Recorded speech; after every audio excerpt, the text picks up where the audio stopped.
পর্যবেক্ষণটা কিসের চলতেছে তোমাদের? সবাই মিলে নিচে কি দেখো? তুমি দেখো না নালা?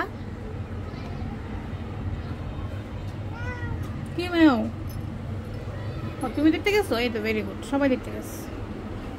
ও দেখা শেষ তোমার? তোমার দেখা শেষ। খাইছো? গরুর মাংস খাইছো? হ্যাঁ,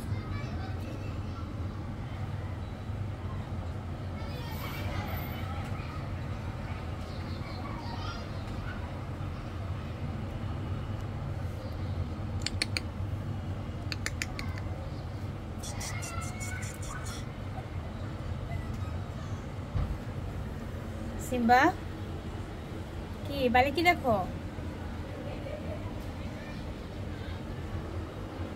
বাবারে যে হাই দিলা।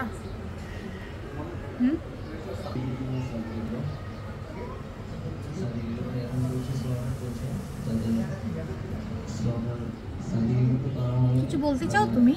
তুমি গরুর মাংস শেষমেশ খেতে পারছো? ও বাবা চলে গেছে। ইস ইস, সিম্বা কি তোমার ওয়াল? হ্যাঁ, সিম্বার গায়ের উপর এলান দিয়ে বসছো। ইনির ফেভারিট পথে চলে গেছে।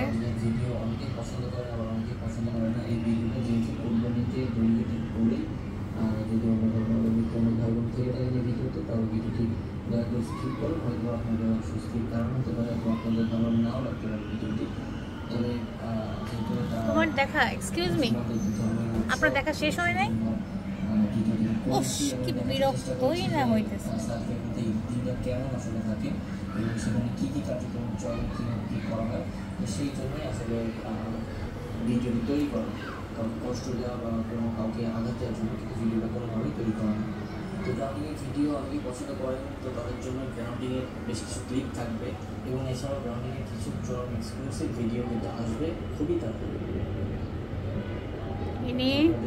গ্রাউন্ডিং করার পরে বাবাকে সন্তুষ্টির জন্য হুজুরকে দিয়ে কোরবানি করিয়ে দিলেন। কাজটা হয়ে গেল, কিন্তু সংগত কারণে দৃশ্যগুলো আপনাদেরকে দেখানো হবে না বা দেখাবো না।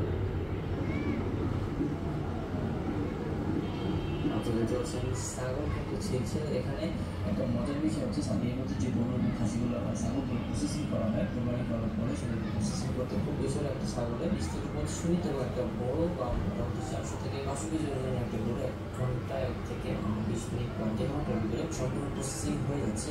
যে কষাই সেটআপটা ছিল, বেশ কয়েকটা গ্রুপ ছিল, প্রত্যেকেই ছিল তুফল এবং অভিজ্ঞ। এই গরু কাটা দেখে মনে হচ্ছিল যে তার গরু না সত্যি। তোমরা এখন ঘুমো করো, টাটা বাই বাই।